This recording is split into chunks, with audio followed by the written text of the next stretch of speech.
So if you have a favorite, the following's going to happen to you, because everybody knows if you have a favorite child. We've been in teacher conferences and somebody goes, yeah, man, you can tell they really favor that kid. Or we've been coaching and go, yeah, they really favor that kid. Or you go to church, I'm a pastor. You can tell when parents favor one child over the other.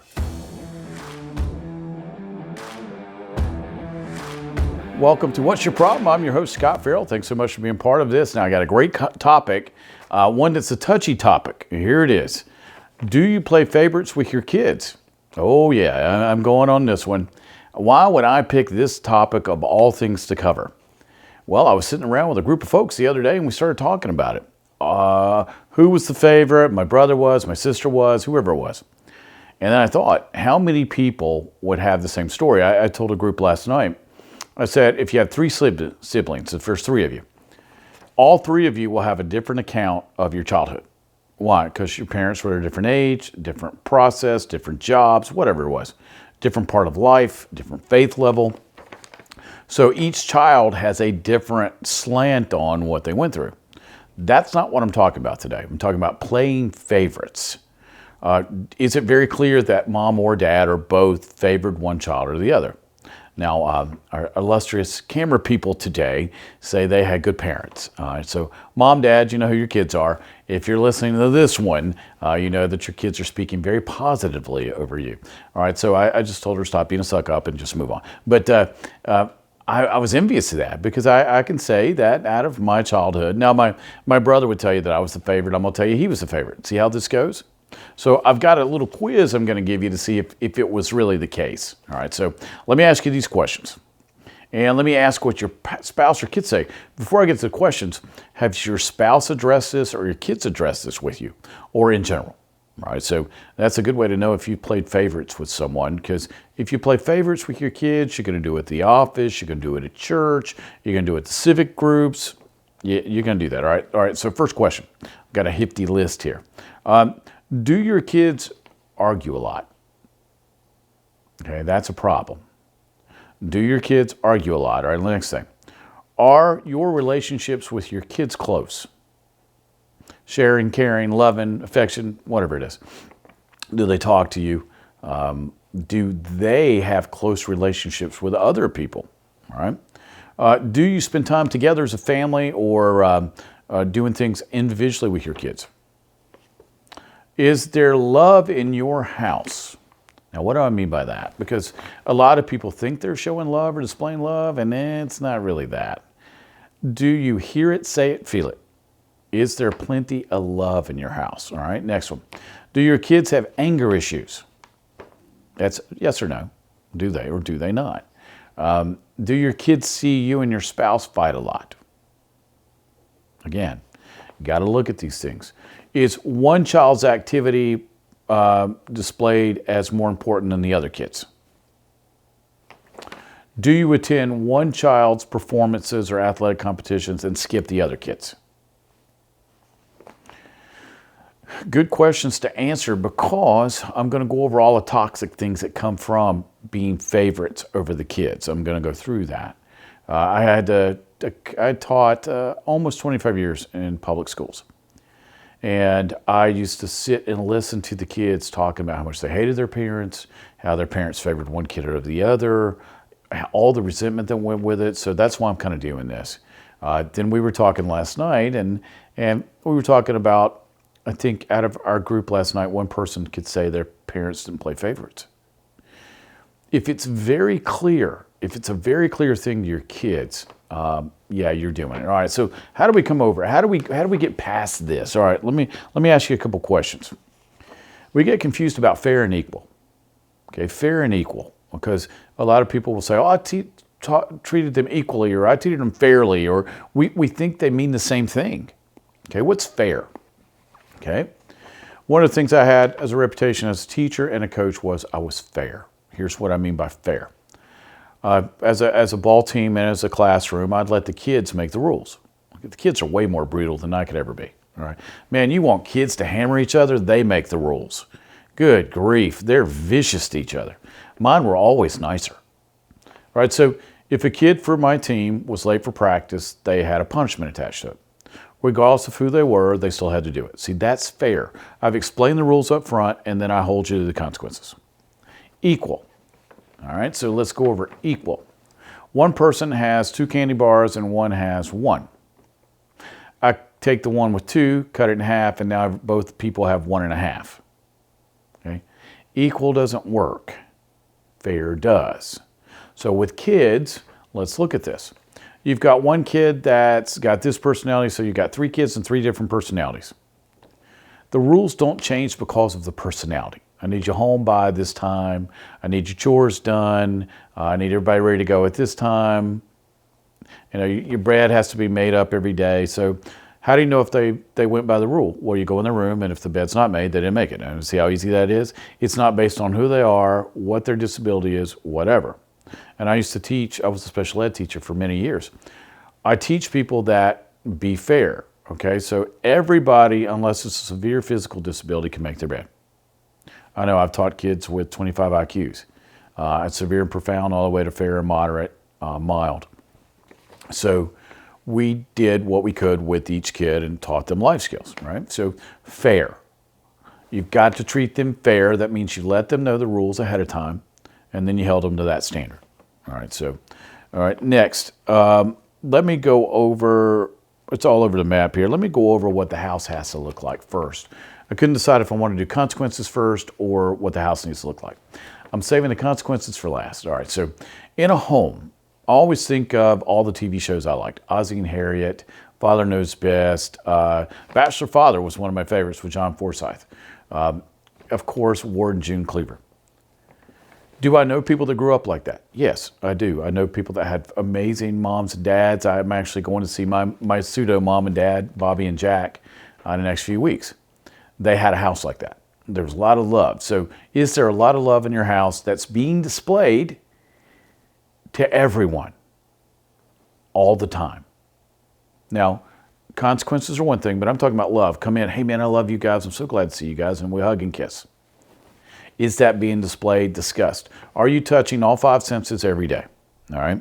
Do you spend time together?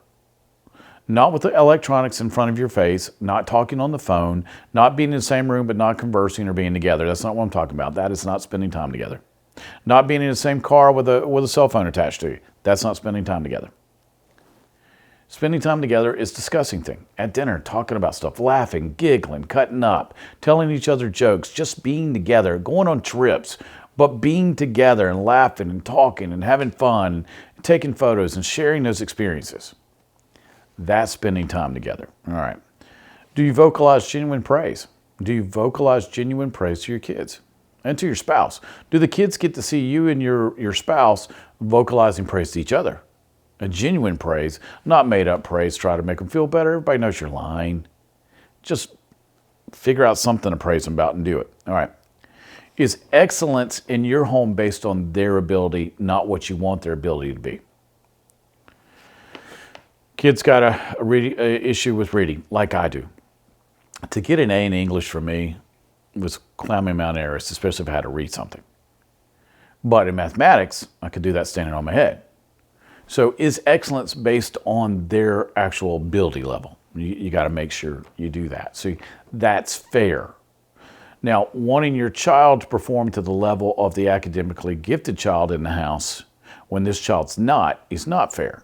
Now you're just setting them up for failure and they're going to hate you, resent you, and move on with life. Okay, there you go. All right, so I've given you some things to do in your house. Now, I'm going to spend the rest of the time we have together on the consequences of not treating all the kids fair. So if you have a favorite, the following's going to happen to you, because everybody knows if you have a favorite child. We've been in teacher conferences and somebody goes, yeah, man, you can tell they really favor that kid. Or we've been coaching and go, yeah, they really favor that kid. Or you go to church. I'm a pastor. You can tell when parents favor one child over the other. All right. So, all right, here's the consequences. Resentment. This is the damage you're going to cause if you favor one kid over another. Resentment. Is there resentment? Did there used to be resentment from me to my family? Absolutely. I mean, my mom and dad used to buy me presents not to go on vacations with my family. Come on, man. That still bugs me in some way or form. But resentment, they start to resent you because they see that you favor one person. It's no different than an office. Think about, if you had to ask people in an office, is there one person the boss favors over everybody? If it's not based on merit. And a lot of times you say, yeah. Does that cause resentment among the employees? Well, absolutely. It's no different in like our film crew. They've all worked in theater. The director starts to favor someone who has not earned that favor over everybody else. That's a problem. And that happens a lot in the entertainment industry. Due to circumstances, I understand that. But now you're building up a wall of resentment when in a family it's got to be love, not resentment. All right, next one. They start to hate you and their siblings. Do you really want your kids to hate you? Now, a lot of times you're oblivious to the fact, some are, that they have a favorite child. Even though everybody in the family can say, oh yeah, that's the favorite. I like the Wahlbergs. Wahlburgers show just stopped filming, but every kid thought that their mom, they were the favorite, right? And they would always say, Mom, I'm your favorite, right? And whoever she was talking to, she said, yes. I do that with my grandkids. Who's your favorite? The one I'm talking to.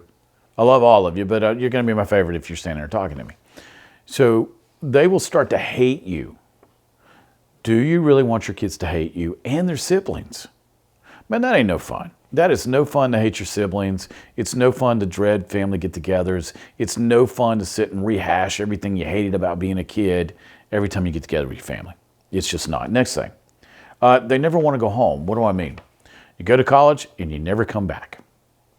You go to college and figure out somebody to go home with summer, somebody to spend the holidays with, some reason not to go home. That's a problem. Or they get married and you never see them again. Sometimes you have to say, why don't I see my kids? Why don't my kids want to come home? Why don't my kids want to come see me? Well, if I was unfair as a parent, if I treated somebody more special than the other, is there any incentive to come home? People will come see you if they want to see you. We're fortunate. We're blessed. All of our kids want to come spend time with us. Sometimes we never have time to spend as much time with them as they want to spend, but it's a nice problem to have when your kids want to come hang with you. Or one of them will come over and go to sleep and we'll just cover them up and whatever it is. And they're all in their 20s and 30s. But it's nice to have that happen. All right, next thing. Kids that aren't the favorite can have a low self-esteem. If you don't matter to your parents, then why would you think you'd matter at all? I remember this, and I've told this story before. My mom and dad were very generous in how they felt about me. My mom was kind enough to tell me that I was a mistake, that she didn't want me, she regretted ever having me, and that she really didn't care for me. All right. What I like is honesty. My mom and dad did not try to act like something one way and then go to another. At least my parents were honest and upfront with me. That's when I was in high school, my mom told me that. My brother had gone to college, so I guess mom felt like she could be honest with me now. And then later, my dad took me out to dinner. My mom and dad were divorced. And he sat down and told me I was a pointless POS and I would never amount to anything. He couldn't believe he'd ever spent money on me, was not going to send me to college because it just wasn't worth it, and that I would never amount to anything. He didn't have any time for me. And then if I ever went over to see my dad and pick up the child support check or alimony, my dad would step outside of his home, trying not to let me in, hand me the check and say, good seeing you, and turn back around and walk back in the house. Now, did not treat my brother that way. Now, my brother would probably swear I was the favorite, so I'm just saying this. But if that was the case, and that's all true, that all happened, I haven't forgotten what my mom and dad said to me. And I don't know if they told my brother that or not, because I've never asked him. But would that make me despise them and resent my brother? Even though my brother's not even part of this equation. My brother has never said anything like that to me before. And I don't know what they said to him, but what would my assumption be? Right, so I always admired the fact that my mom and dad told me the truth so I could move on with life and I could go ahead and get on with it, which I did. But it was very brutal to hear in the moment. But that generates hate, which I had to get past. Post-Jesus, I had to work on my hatred for my parents, and I had to get past that, and I had several pastors help me do that, and now I help people do that. Next one. They second-guess their abilities. Your kids will start to second-guess everything they do. Well, I'm not good enough for this. I'm probably not going to be good enough. I probably couldn't go after that job. No, they probably wouldn't want to date me or marry me.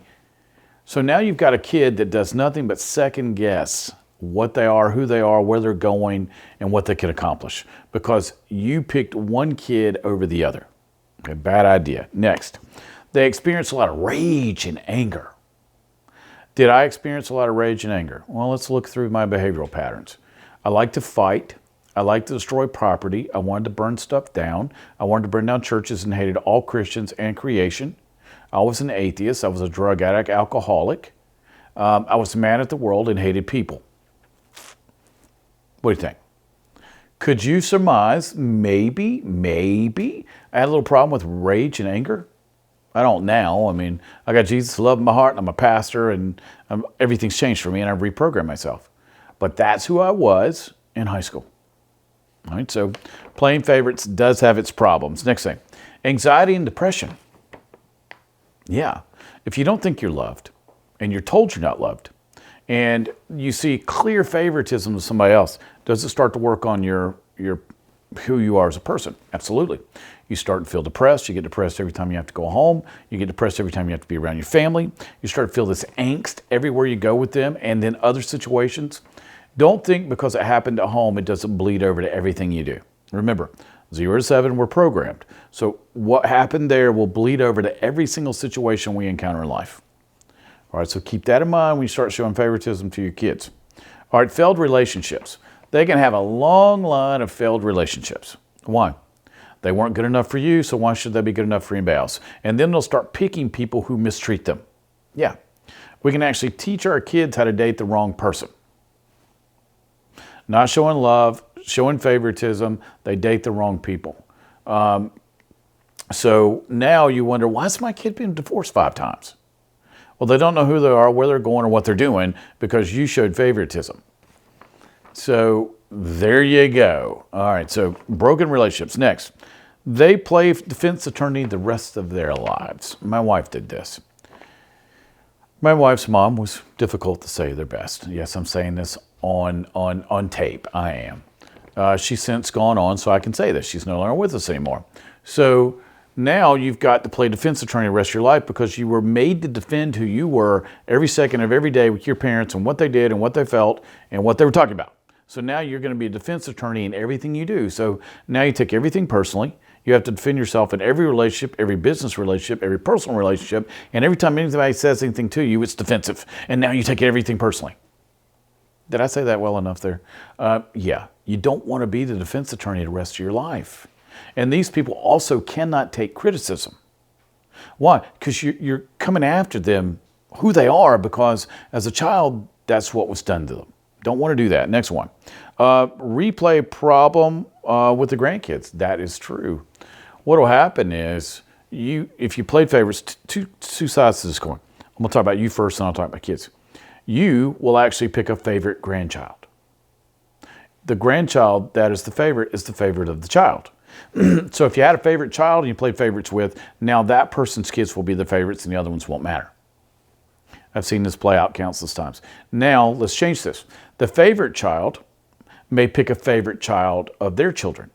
And now they've replayed. The problem with this is a behavioral pattern can repeat itself over multiple generations.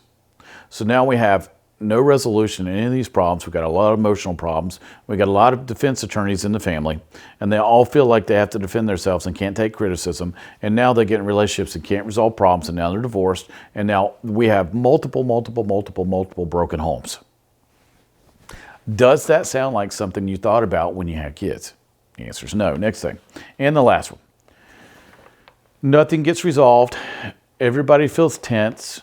And now they go through life tense, full of anxiety, some form of depression, not knowing who they are, where they're going, or what they're going to do, unable to build a relationship, unable to have something real, and unable to show love.